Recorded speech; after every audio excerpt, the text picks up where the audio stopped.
au concours mondial de robotique First Global Challenge 2025 qui se tiendra à Panama City, au Panama, du 29 octobre au 1er novembre prochain. Le Niger y sera une nouvelle fois représenté grâce à des jeunes passionnés de haute technologie.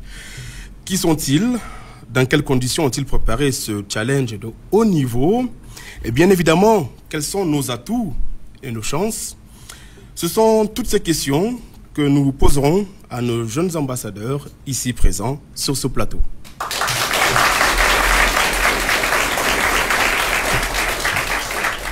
Il s'agit de Ibrahim Abdou, élève en terminale C.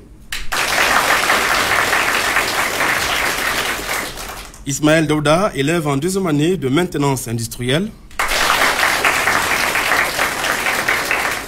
Jibo Saleh Ouma Eman, élève en maintenance informatique et électronique en troisième année.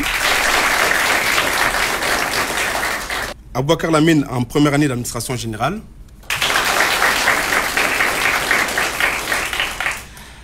Ils sont accompagnés et encadrés par M. Daouda Amadou, DG de Novatech. Dans le public, ce charmant public est bien des parents, des jeunes passionnés de high-tech et des curieux. Soyez tous les bienvenus.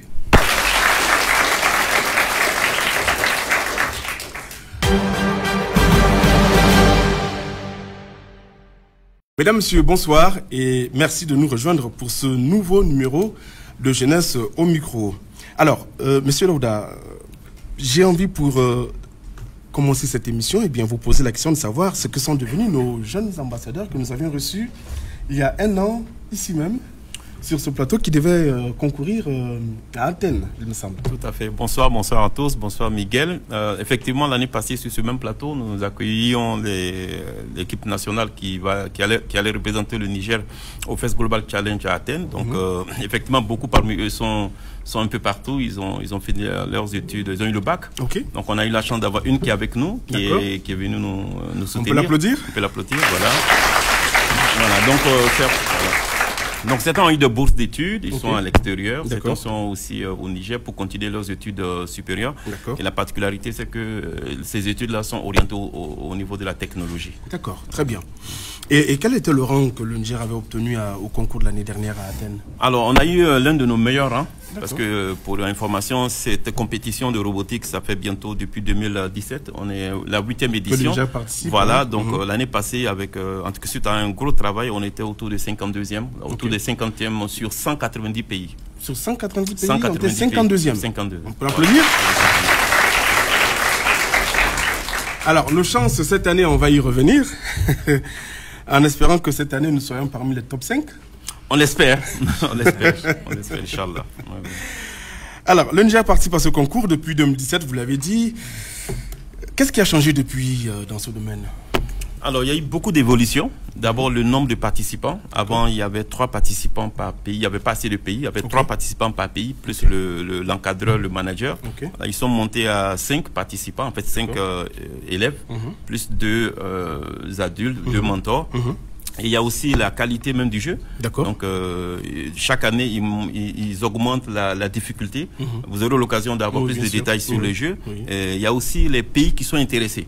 Donc, de plus en plus, des grands pays du monde sont en fait, comme on dit, voilà, ils se battent pour organiser l'événement.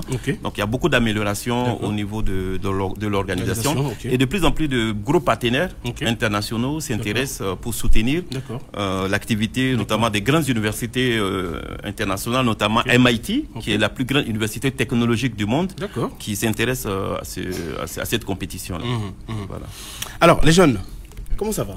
Ça va. Vous avez l'air timide, là. Hein, vous allez à un concours mondial, hein? Vous ne devez pas être timide. Ça va? Oui. Vous avez la pêche? Oui. Oui. Alors, dites-nous, comment vous est venue cette passion de robotique, de high-tech? Donc la passion a commencé depuis l'enfance. Là, c'est Ismaël Daouda qui s'exprime en premier. Oui. D'accord. Donc là, la passion a commencé depuis l'enfance. Depuis l'enfance, parle plus fort. Hein. Donc ça a commencé depuis l'enfance. Moi, c'était Au début, je n'étais pas passionné par la robotique, j'étais plus passionné par les appareils électroniques. L'électronique, la technologie, l'électricité. D'accord, il faut que tu parles fort pour que le public qui est là nous entende aussi, hein, vous entende, d'accord? Oui. Okay. Donc au début, je n'étais pas trop passionné par la robotique, mais j'étais plutôt passionné par tout ce qui est électronique et électricité. Du coup, donc c'était Alors, dis-nous déjà, qu'est-ce qui fait la différence? C'est quoi la différence entre électronique, électricité et robotique? C'est pas pareil? Non, c'est pas... Pour nous les profanes? Okay. Donc c'est pas on peut dire c'est des matières combinées qui font la robotique. Okay. Donc l'électronique, l'électricité, la mécanique, etc. tout ça. Donc l'électronique, c'est la carte mère, la fabrication de la carte, la fabrication des composants, tout ça. L'électricité, c'est au niveau de la batterie, de l'alimentation, des équipements, tout ça. Donc il y a la mécanique qui est les mouvements, les engrenages, tout ça. C'est ça qui compose la robotique en entier. Vous pouvez l'applaudir s'il vous plaît, il maîtrise parfaitement. Je viendrai prendre des cours chez lui. Hein. Oui. Alors, donc tu n'étais pas passionné par l'électricité, la mécanique, mais plutôt par la robotique. Oui. C'est ça? Oui. Bon, c'était plutôt, au début, j'étais pas passionné par la robotique. Mais comme j'ai vu que quand on fait ces ensembles des matières, on peut aboutir à quelque chose qui est la robotique. Du coup, donc, je me suis plutôt encore mis dans l'électricité, l'électronique, tout ça, pour comprendre c'est quoi la mécanisme, robotique. Voilà, tout ça, tous ces éléments-là. Très bien. Ok, c'est comme ça que c'est venu. Oui, bon, au début, c'était venu par une formation que j'avais suivie. Au début, on m'avait amené, c'est mon papa qui m'avait amené à une formation qui s'appelle Super Crack Academy. Du coup, au début, on était la deuxième édition, je pense bien, des jeunes qui ont été formés. Donc, on a eu à faire les formations en robotique, Scratch, l'art oratoire. Du coup, ils nous ont formés sur des robots. Au début, les robots j'étais pas trop intéressé, mais à un moment, un robot était gâté. On m'avait amené ça. Du coup, on m'a dit de réparer ça. Donc, j'ai pris ça, je me suis dit comment je vais faire pour réparer ça. J'ai fait des recherches, tout ça. Du coup, c'est de là-bas la passion a commencé. Donc, de fil en aiguille, c'est comme ça que tu t'es retrouvé en plein dedans dans la robotique. Très bien. Alors, le capitaine. Hein? Alors, dis-nous comment ça a commencé. Bon, moi je dirais que ça a commencé un peu plus tard parce que ça a commencé au lycée. J'étais en seconde. J'ai vu l'annonce pour le First Global. Je me suis inscrit, j'ai dit pourquoi pas. Je me suis inscrit, c'est là que ça a commencé le grand voyage de la robotique. Au début, je connaissais rien de la robotique. Je voyais seulement comment ça se passe. J'ai trouvé ça intéressant de comment assembler les choses et pouvait donner quelque chose d'extraordinaire. Et c'est de là que ça a commencé. Donc au départ, on peut être profane. On peut être profane, ouais. Et puis devenir des pros. Un génie. Ouais. D'accord. Oumba, comment ça va? Ça va. Ça va bien? Ouais. Ok. Alors, raconte-nous ton histoire à toi. Bon, pour moi, je dirais que ça a commencé depuis que je suis au collège. Parce qu'on nous faisait des cours sur l'informatique. C'était théorie, pas de pratique. On n'a jamais vu les ordinateurs, tout ça. Je me disais, pourquoi théorique et pas de pratique? Voilà. Et lorsque j'ai eu mon BEPC, je me suis dit que je ne vais pas aller au lycée général, mais plutôt je vais aller dans les écoles professionnelles pour savoir qu'est-ce qui se passe dans ces ordinateurs, comment ça se passe, comment ils ont constitué les ordinateurs et tout ça. Voilà, je suis venue ici à l'ESSEP et vraiment, je dirais que c'était intéressant. Je me suis trouvée en maintenance et tout ça. Et par après, je me suis retrouvée dans la robotique. D'accord. Voilà. Donc, ça veut dire que là, tu as même de dépanner un ordinateur, c'est ça? Oui. Tu peux le faire sans problème? Bon, pour le moment, je dirais que on est à la base, on n'est pas des professionnels. Mais quand même, tu peux coller un tout petit peu. Voilà. On peut l'applaudir, s'il vous plaît? Bien. Et le tout dernier. Alors, raconte-nous. Ton histoire, c'est quoi? Moi, ça a commencé en classe de... Plus fort, parce que nos amis ne vous entendent pas. Moi, ça a commencé en classe de 3e. Y avait mon grand frère qui m'avait envoyé des kits de programmation. Et c'est de là que ça a commencé. C'était des kits de programmation en Arduino. C'est quoi Arduino? C'est un langage de programmation, c'est un logiciel. Un logiciel, ok. Il y a la carte d'abord. C'est sur la carte, on branche des composants pour pouvoir programmer soit le robot ou bien d'autres trucs. Et après, en seconde, je suis venu, j'ai participé à la robotique. Et c'est là que ça a commencé. Et voilà, et du coup, ça ne t'a plus lâché? Non. En 2000, tu as fait quoi? En 2023, j'ai commencé. C'était à Singapour, j'ai pas pu participer. D'accord. Et en 2024, j'ai pu participer à Athènes. Ok. Le thème cette année est éco-équilibrium. Qui peut nous expliquer ce que cela signifie? Le thème éco-équilibrium signifie l'équilibre écologique, c'est comme c'est en anglais. Le thème de cette année se focalise plutôt sur les écosystèmes et l'équilibre écologique, on peut dire. D'accord. Le thème de cette année, c'est l'éco-équilibrium, et comme c'est sur la nature, c'est sur ça le jeu s'inspire cette année. D'accord, sur la nature, mais il faut faire quoi sur la nature? Oui, c'est comme c'est une simulation. De récolte des déchets pour il faut préserver la nature, ça, oui, pour protéger l'environnement. D'accord. Du coup, donc c'est une simulation de récolte des déchets et de transformer ça en autre chose. D'accord. Qu'on peut utiliser dans la vie quotidienne. Du coup, donc il nous donne des robots pour faire une simulation. C'est comme si c'est des vrais robots qui sont dans la nature, qui récoltent, qui nettoient tout ça, qui fait autonome. Juste l'humain, lui, il va venir pour faire les réglages. Ok. Oui. Ok. Oui. Ouma, tu souhaites rajouter quelque chose? Oui. Non? C'est bon. C'est bon? Ouais. Alors, votre équipe là, elle s'est constituée comment? Vous n'êtes pas tombé du ciel, non? Je pense que... Comment ça s'est passé? Oui, effectivement, l'équipe, c'est depuis... Le Niger participé depuis 2017.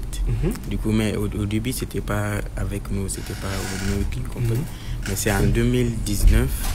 On a commencé les vraies équipes ont commencé à faire les robots, tout ça là. Donc, on partait dans des écoles à hauteur pour sélectionner les jeunes qui vont participer à la compétition. Donc, nous, après ça, on a eu à faire des sélections. Du coup, moi, j'ai commencé depuis 2018 à la compétition. Donc, en ce temps, j'étais très jeune. Justement, j'allais demander, tu avais quel âge? En ce temps, j'avais 10 ans, je pense bien, si je n'ai pas dû me rappeler. En ce temps, j'avais 10 ans, donc j'avais commencé la robotique. On m'avait dit, donc, pourquoi je ne vais pas venir pour voir ce qu'on fait là-bas. Je suis parti, donc c'est de là-bas que j'ai pu intégrer l'équipe.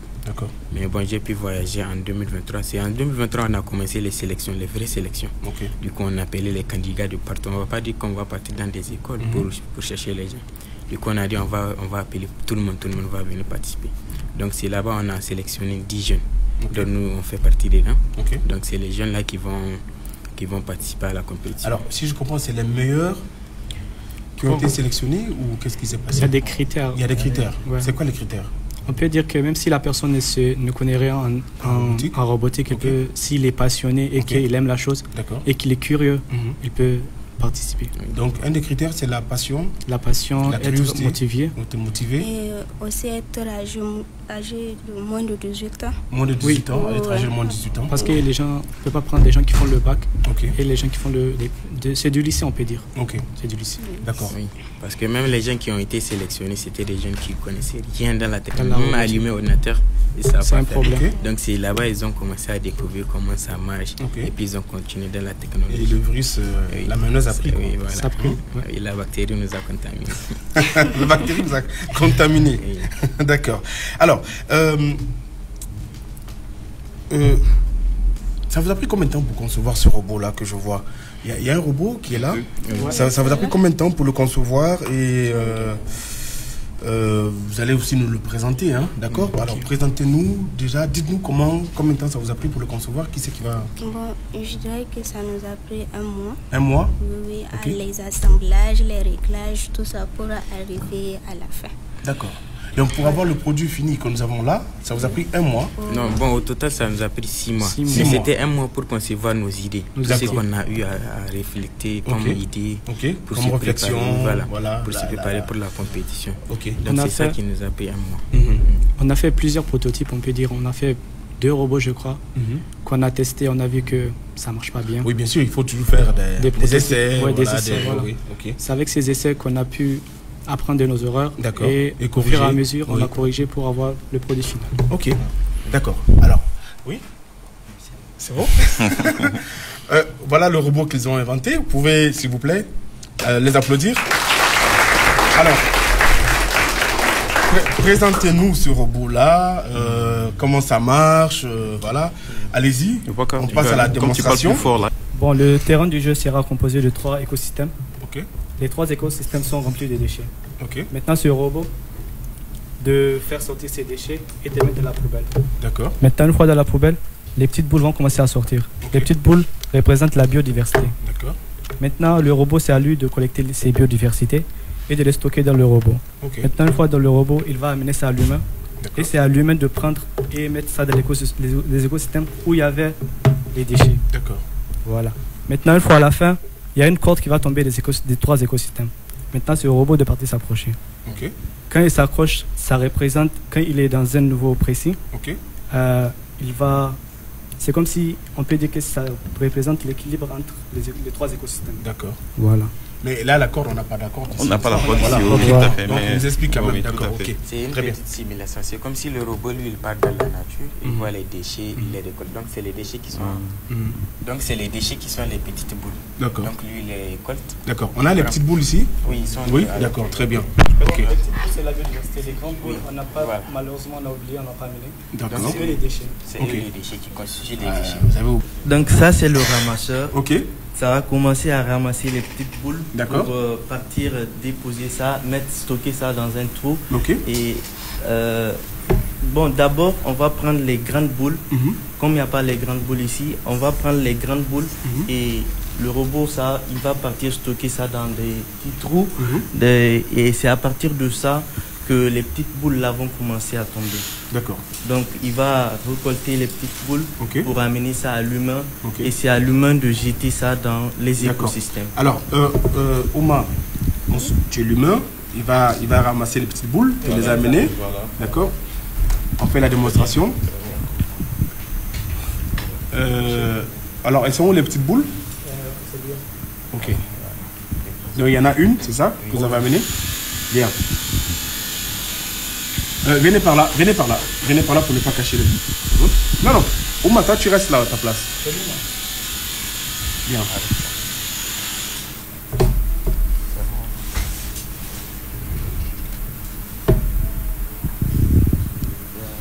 Ok, il y a remis la boule? D'accord, très bien. Et tu remets ça dans les écosystèmes. Voilà. Donc c'est un peu ça. Oui? Oui, bien sûr. Oui. Et après le robot, il va partir là où sont les 3 écosystèmes. Il y a des cordes qui vont tomber et c'est à partir de ça, les cordes vont s'enrouler. Et ça va le robot va monter. D'accord. Donc il y a 4 niveaux. Il y a le premier niveau, il y a le deuxième niveau, il y a le troisième et il y a le quatrième. Le premier niveau, c'est là qu'il y aura les classements des équipes. Si vous êtes au premier niveau, vous n'allez pas avoir la chance de ceux qui seront au 4e niveau. Ok, très bien. C'est un peu ça globalement. Hein? Oui, absolument. On peut les applaudir s'il vous plaît.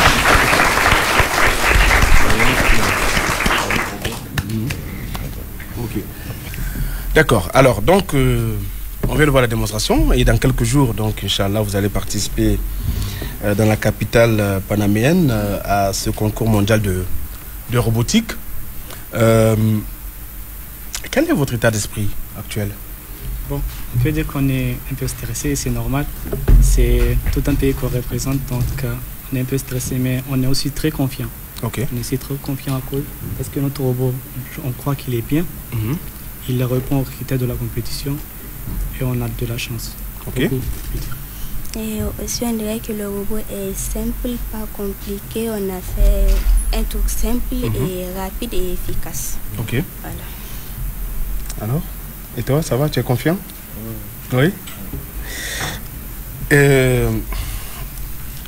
Monsieur Daouda. Oui. Quelles sont les chances, les atouts? Je le disais tout à l'heure, Quels sont les atouts et les chances du Niger à ce concours mondial? D'accord, donc merci Miguel. Effectivement, j'avais oublié de dire que parmi les jeunes de l'année passée, il y a 2 qui sont là. Voilà, en fait, plus Nana qui est derrière.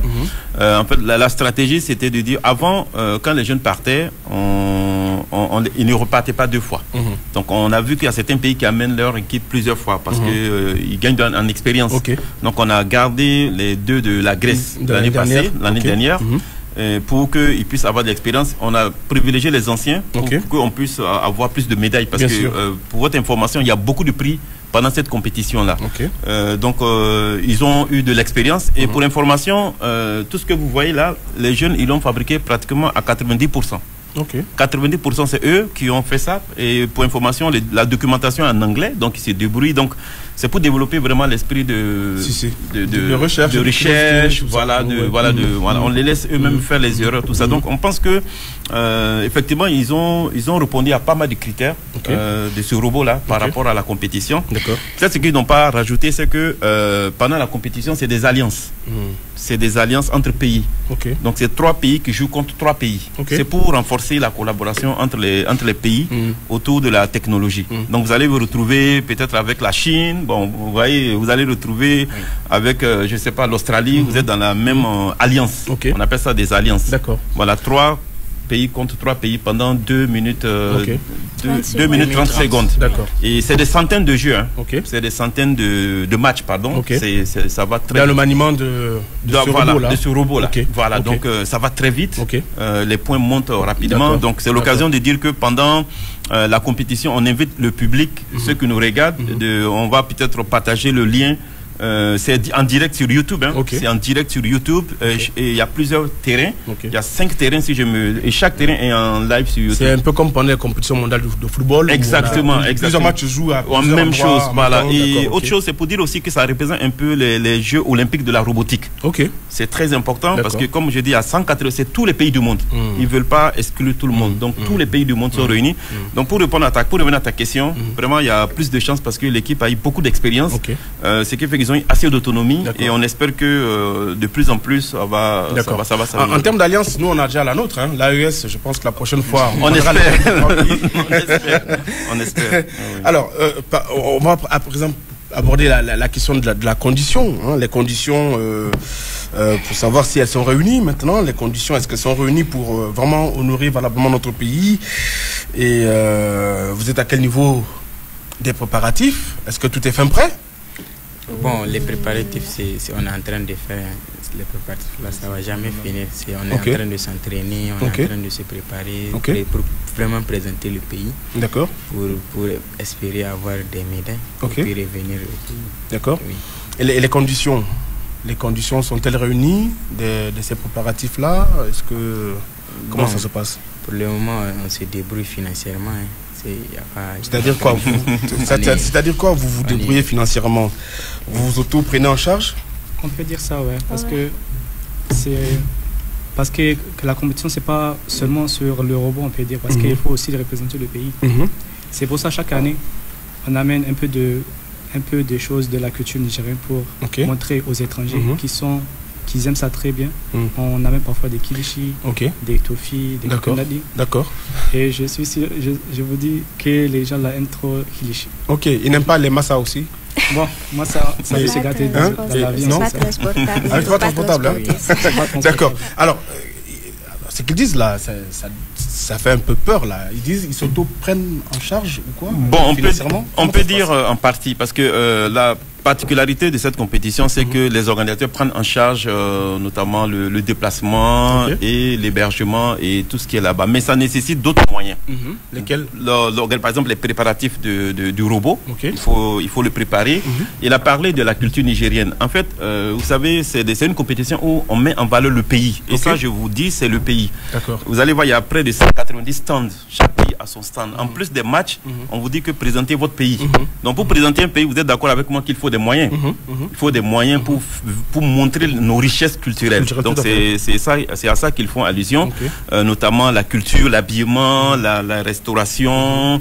Donc vous allez pouvoir, même que quand vous visitez les stands, vous êtes jaloux parce qu'il y a des pays qui ont plus de visibilité que vous. Voilà, donc c'est un peu allusion, c'est un peu à ça qu'il faut allusion. Donc ça veut dire que vous composez avec la diaspora qui est installée là-bas, ou alors c'est des Nigériens qui doivent quitter le Niger pour se rendre à ce concours mondial afin d'exposer et de faire... Oui, on quitte avec ce qu'on a. C'est-à-dire nous-mêmes, c'est-à-dire les parents. Les parents contribuent. Donc après, vous avez des parents ici. Donc contribuent avec les parents et nous-mêmes, notre entreprise Novatech qui est sponsor anti-grippe, on a, c'est vrai, l'appui institutionnel de l'État. Donc c'est vraiment un appui institutionnel parce que c'est... C'est-à-dire quoi? Institutionnel, c'est en fait la particularité, nous on prend le soin d'informer l'État, en tout cas le ministère de la Communication. On n'est pas obligé. Parce que l'organisation qui organise ça, elle est indépendante. Elle n'est liée à aucun État. Mais néanmoins, vous avez besoin d'appui. On a besoin d'appui financier et pour bien organiser cette... Et à ce stade, vous en êtes à quelques jours? Nous sommes à quoi? 10 jours? Nous sommes à 10 jours du départ. Voilà. Vous en êtes où sur le plan financier? Bon, on peut dire financièrement, accompagnement. Pour être honnête, on n'a rien eu. On n'a rien eu officiellement de l'État. On n'a rien eu de l'État. Donc c'est avec nos propres moyens, les parents, voilà, on s'organise pour préparer. Pour information, ce robot-là, par exemple, il est particulier pour être transporté. Même pour être transporté, il y a des coûts.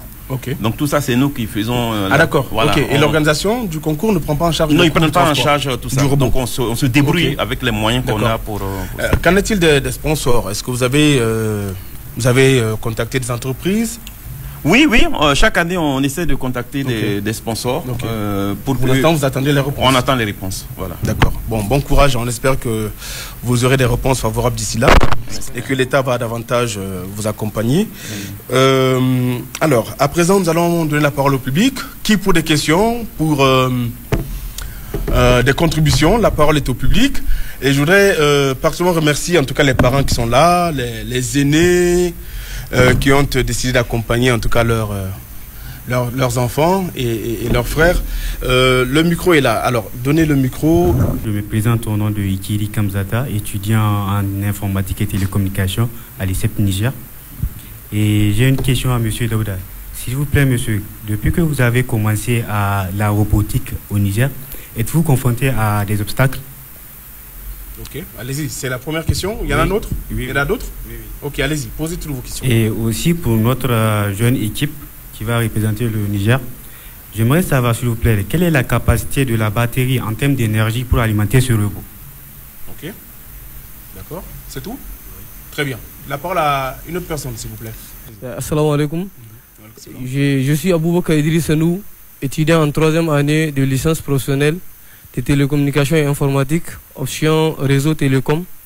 Alors, j'aimerais savoir, ce robot-là, comment est-ce que ça fonctionne en matière d'énergie? C'est de l'électricité ou bien vous utilisez les panneaux solaires? Ensuite, la deuxième question, tout à l'heure, vous avez parlé de l'équipe, vous serez en alliance avec d'autres pays. Par exemple, si je prends la Chine, quelle est la langue qui sera parlée parmi les équipes? Oui. Je pense que c'est bon. Merci beaucoup. D'autres intervenants? Oui. J'aimerais savoir quels sont les inconvénients que vous avez rencontrés au cours de votre parcours. Ok, d'accord. Est-ce qu'il y a quelqu'un d'autre qui souhaite intervenir? Rapidement, de l'autre côté. Derrière, au fond, là-bas, s'il vous plaît. Oui, allez-y. Bonsoir. Bonsoir. Moi, c'est Yasmine Suleiman. Je suis élève à l'ICEP en 2e année, en IG, en informatique de gestion. Ce que je veux savoir, c'est quels sont les principaux défis techniques que vous avez rencontrés lors du développement de ce robot?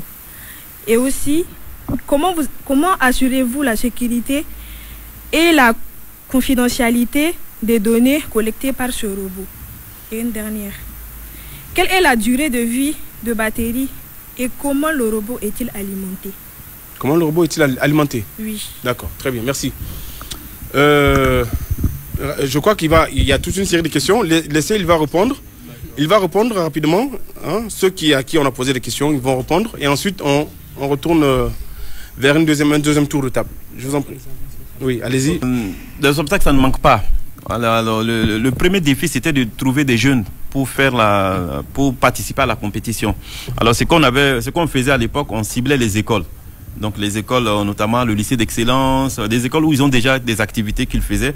Mais on prenait aussi des écoles publiques comme Corombé. On essaie de donner le maximum de chances à des élèves, pas forcément des écoles anti-griffes, des écoles privilégiées. Donc, l'idée, c'était ça. Mais sinon, dans d'autres pays, ils font des compétitions nationales. Voilà, ils font des compétitions nationales et c'est sur la base de ces compétitions-là qu'on prend les meilleurs pour aller. Donc les difficultés aussi, c'est les moyens. Vous savez, pour information, c'est nous qui... C'est vrai que l'organisation qui finance ça, elle finance les prises en charge, mais au Niger, pour organiser, ça demande beaucoup de moyens. Notamment, là, par exemple, vous allez voir des pays, ils ont pu représenter le terrain de jeu. Nous, on n'a pas les moyens pour représenter le terrain de jeu, pour bien s'entraîner. Donc les jeunes se débrouillent eux-mêmes. Voilà, donc... et autre chose aussi... Mais là, ça va. Mais là, ça va parce que de plus en plus de jeunes s'intéressent. Donc, c'est plus facile. Mais au début, c'était difficile de trouver des jeunes. Et il y a aussi les moyens qui manquent, quoi. Donc, en gros, c'est vraiment ça le souci. Je vais les laisser répondre les autres questions. Ok. Voilà. La question d'alimentation et toutes les questions que vous avez. Okay. Donc, la question de technique sur le robot, c'est... La batterie qu'on utilise, c'est une batterie de 12 volts et de 300 mAh. 3000 mAh. C'est une batterie qui a une autonomie, on peut dire, de 2 heures d'utilisation. Parce que le robot est composé de plusieurs moteurs, etc. Les servomoteurs, les composants qu'on utilise. Donc oui, pour la question où on a posé, quelles sont les conditions qu'on a pour fabriquer ce robot? Oui, donc les conditions qu'on utilise, on peut dire c'est nos propres outils, hein, parce qu'il y a des outils qu'on ne peut pas s'offrir. Oui, il y a des outils qu'on ne peut pas s'offrir. On utilise nos propres moyens. Notre force pour faire ce robot, quoi. Oui. Donc il y a des éléments qui sont élevés, dont les coûts sont élevés. Oui, effectivement. Donc, vous adaptez en fonction de vos moyens pour vous procurer la pièce en question. Par exemple, même la Chine, si vous regardez, si vous faites des recherches sur leur salle, là où ils font la robotique, c'est comme un bunker. Il y a beaucoup de trucs, il y a beaucoup d'objets. Même leurs portes, même qu'ils ouvrent, même leur salle, c'est une porte blindée. Ok. Oui, si vous voyez même ça. D'accord. Oui. Ok. Oui.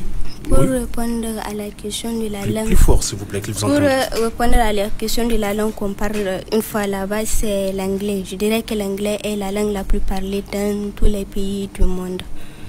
Voilà. Donc c'est la langue qui est la plus parlée là-bas à ce concours? Oui, c'est l'anglais. Ouais. Oui. Et comment vous faites? Vous parlez anglais? Ouais, on parle anglais. Ok. Une fois dans les stands. Plus fort, s'il vous plaît, plus fort. La langue qui est parlée avec tous les teams, c'est l'anglais, mais quand on revient au stand, on parle le français. Bon, pour communiquer avec les autres équipes, c'est forcément l'anglais. Okay. Parce que même si les pays c'est des Chinois, même si c'est des Coréens, même si c'est des... on ne sait jamais, c'est l'anglais, c'est forcément la langue qu'ils doivent parler. C'est pour ça même dans le critère de la sélection, il faut au moins une personne qui sait parler l'anglais. Okay. Parce qu'une fois là-bas, c'est une personne qui parle anglais bien, qui doit présenter aux juges, avec les juges plutôt, pour expliquer comment ils ont construit le robot, quels sont les prototypes et quels sont les enjeux qu'ils ont confrontés tout au long de la saison. D'accord, très bien. Ok. Est-ce qu'il y a des questions qui ont été posées qui n'ont pas eu de réponse? C'est bon? Très bien. D'autres questions rapidement, s'il vous plaît. Je me présente Abdoulaziz Ahmed Diba Abdelkhalid, étudiant en 2e année à l'ESSEP Niger, en licence professionnelle télécommunication et informatique. Et ma question, c'est de savoir le robot qu'ils nous ont présenté, avec quel type de langage ils l'ont réalisé? C'est avec un langage assembleur ou bien avec un langage moderne? Oui, ok, d'accord, très bien. Quelqu'un d'autre? Merci. Oui, j'avais promis, j'avais promis, s'il vous plaît. Passez d'abord le micro là, ensuite vous lui donnez le micro. Oui. Salam alaikum. Je me nomme Kailgarb Noureddin. Je suis élève à l'ESSEP Niger en 2e année réseau télécom. La question que j'aimerais poser aux membres de l'équipe, comment se fait votre sélection des membres? Est-ce que vous allez dans les écoles spécialisées dans l'informatique pour faire la sélection ou bien vous recrutez des jeunes talents des entreprises? Aussi, j'aurais une deuxième question. Le but de cette compétition, elle a été créée pourquoi? La compétition mondiale. Ok.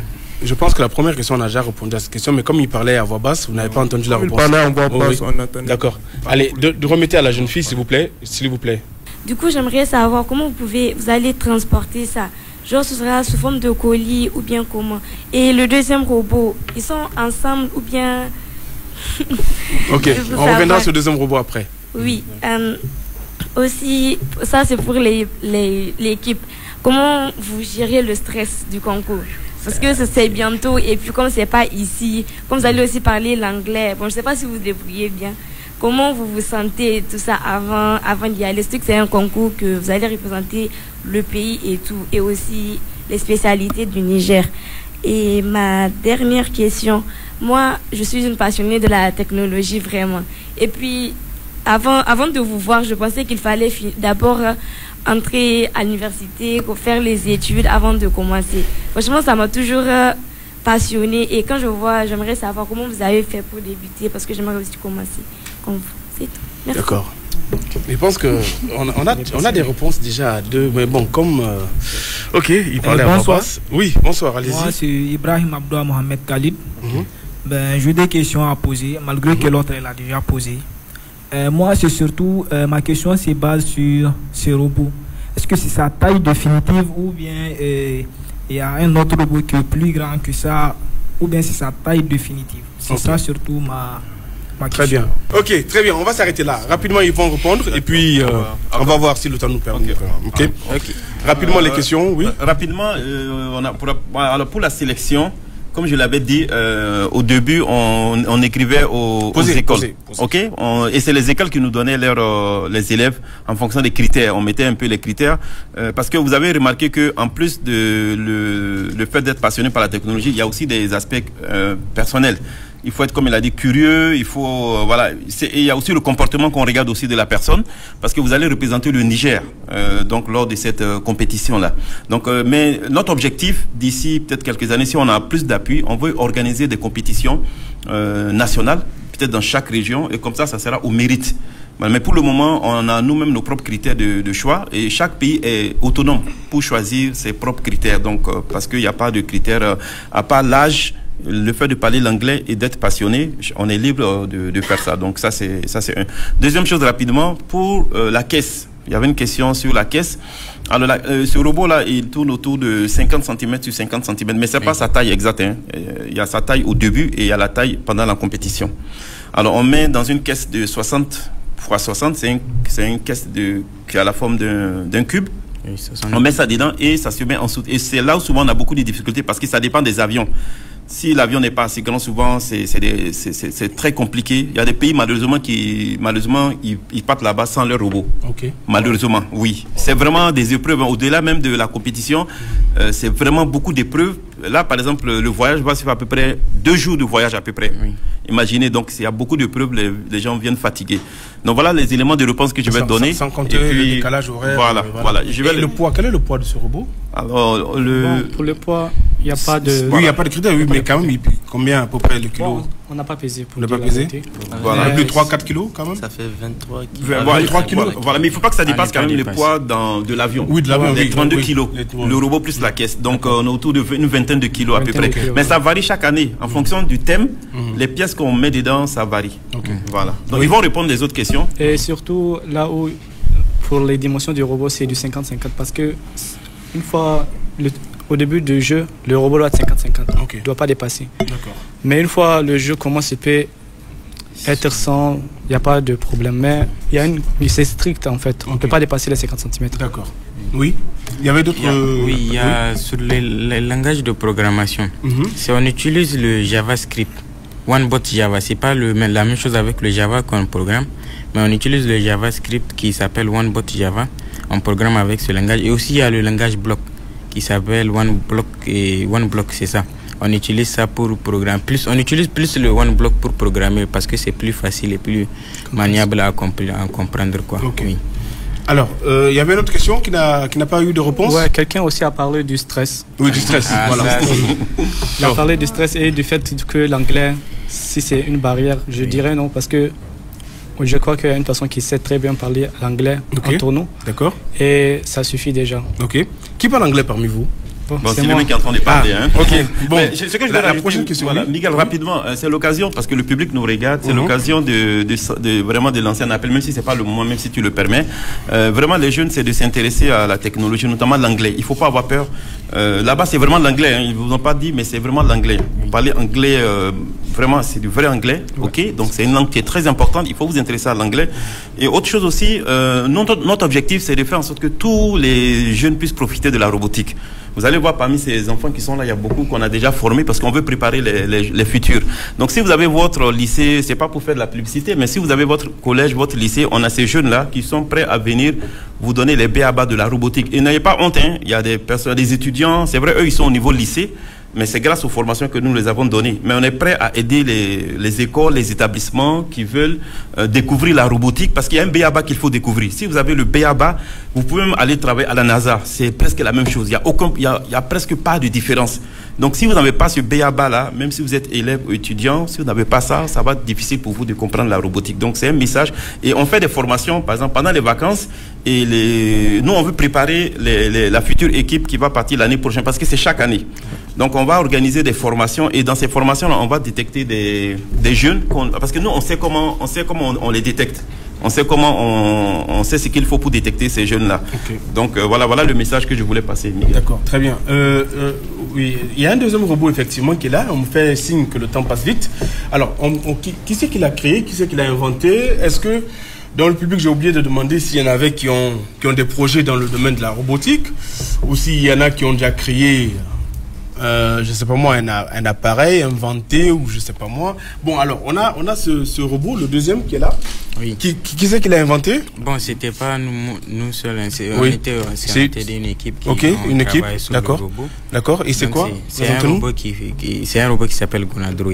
Il s'appelle comment? Gonadroid. Gona qui veut dire champ et Android qui veut dire la technologie, la robotique. Tout ça. Gonadroid, d'accord. Gona. Oui. Donc c'est un robot qui fait le sémi de 3 types de graines, le mil, le niébé et l'arachide. Ok. Donc c'est ces 3 types de graines il fait. Il consiste sur 3 mécanismes. Donc il creuse, il met les graines et puis il ferme les silicones.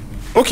Est-ce c'est possible de faire une démonstration là? Mais bon, on n'est pas sur terre, on est maintenant sur un ciment. C'est ça. Mais quand même, le fait, je sais pas, la mécanique de prendre la graine, montrez-nous comment ça marche. C'est un robot qui est conçu sur 4 types de moteurs. Okay. Il a 4 moteurs sur chaque roue. Il y a 4 CC qui lui permet d'être plus maniable. Okay.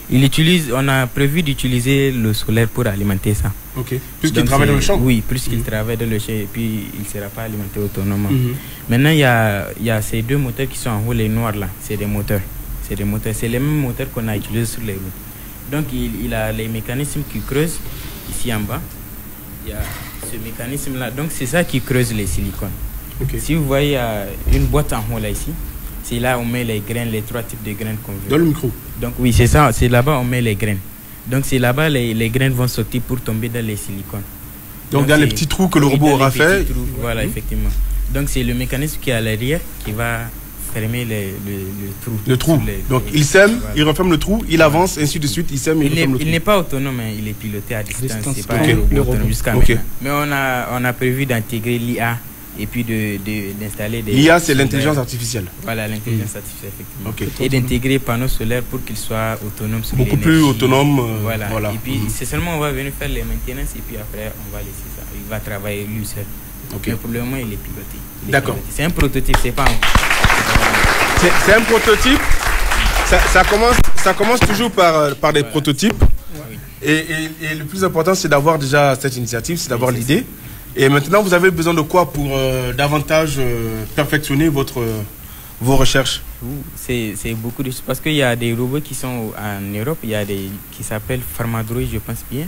C'est un grand robot. Il est plus immense que le plateau. Hein. D'accord. Il est grand. C'est un grand robot. Donc, lui aussi, c'est presque les mêmes fonctionnalités avec celui-là.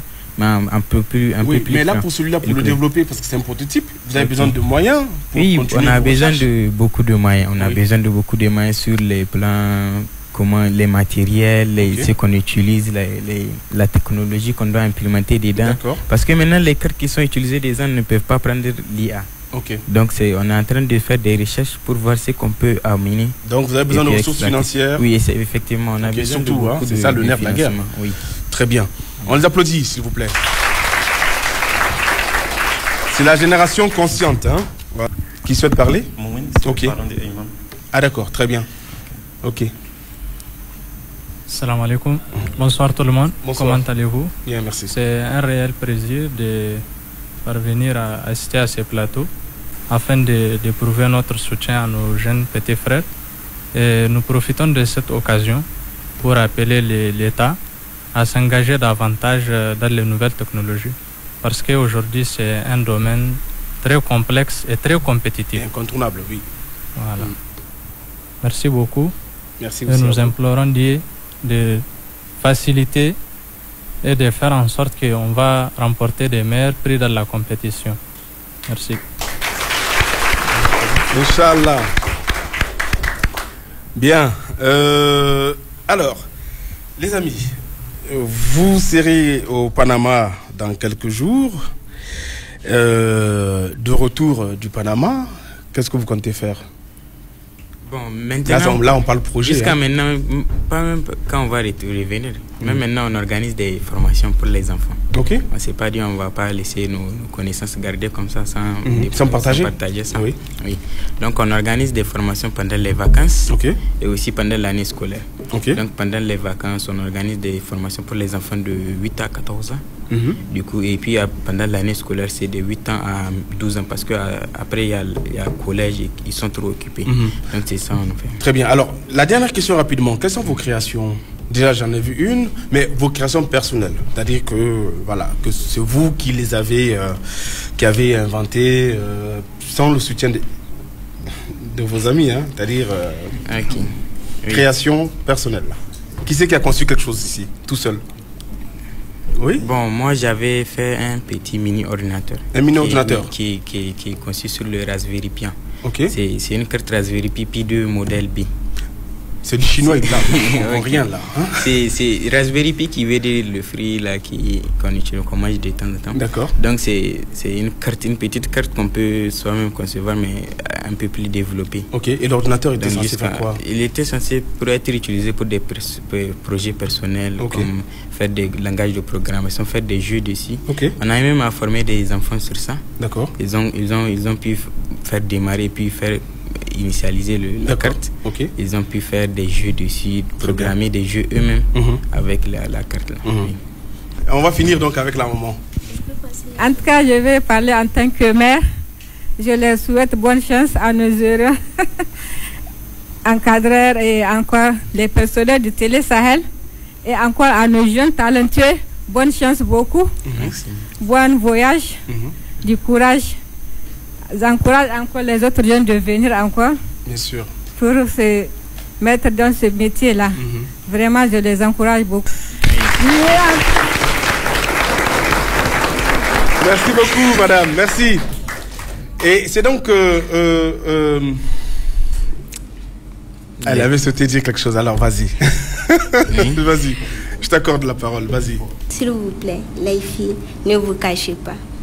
Le numérique, c'est pour nous tous, pas pour les hommes, c'est aussi pour les femmes. Quelle que soit la mécanique, tout ce qui est travail dans le monde, nous aussi, les filles, on peut le faire. Parce que ce qui m'a plus marqué, c'était il y a quelques jours, j'ai participé à une formation de camp de codage African Girls Can Code Initiative. Nous étions 50 filles. Voilà, nous avons appris beaucoup de choses. Voilà, les filles, s'il vous plaît, au lieu de nous cacher, pourquoi? Sortez, on va montrer que nous aussi, nous avons quelque chose dans la tête et on peut faire quelque chose. Alors, l'effervescence a commencé. J'espère que cet appel a été entendu. Et vous dire aussi que la technologie, tout ce qui est high-tech, robotique, c'est pas de la magie, hein. C'est pas de la magie, hein. Donc c'est comme les mathématiques, n'est-ce pas? Très bien. Et c'est donc sur cet appel que va se refermer ce numéro du Jeunesse au micro, en souhaitant bien sûr bonne chance à nos ambassadeurs. Et nous espérons vous retrouver à votre retour pour peut-être une émission bilan. Merci également donc au public, aux parents et aux élèves, aux curieux qui sont venus nombreux sur ce plateau. Ibrahim Abdou, donc élève en classe terminale. Ismaël Daouda, élève en 2e année de maintenance industrielle. Merci également à Jibo Saleh Ouma Ayman, élève en maintenance informatique et électronique en 3e année. Merci à Aboubakar Lamine, en 1re année d'administration générale. Merci aussi à notre cher ami manager DG de Novatech, Daouda Amadou. J'espère que je n'ai oublié personne. Merci donc à vous, cher public. Merci aussi de nous avoir reçus chez vous, à la maison. Et on croise les doigts pour que vous représentiez valablement, honorablement, en tout cas, notre cher pays. Et que pourquoi pas vous soyez premier, qui sait. Hein? Allez, bonne chance à vous, d'accord? Et on se quitte donc sur un tonnerre d'applaudissements pour encourager nos jeunes ambassadeurs. Allez, Jeunesse au micro, c'est terminé. Restez fidèles sur la télévision très engagée, Télé Sahel. Allez, à bientôt et à la semaine prochaine.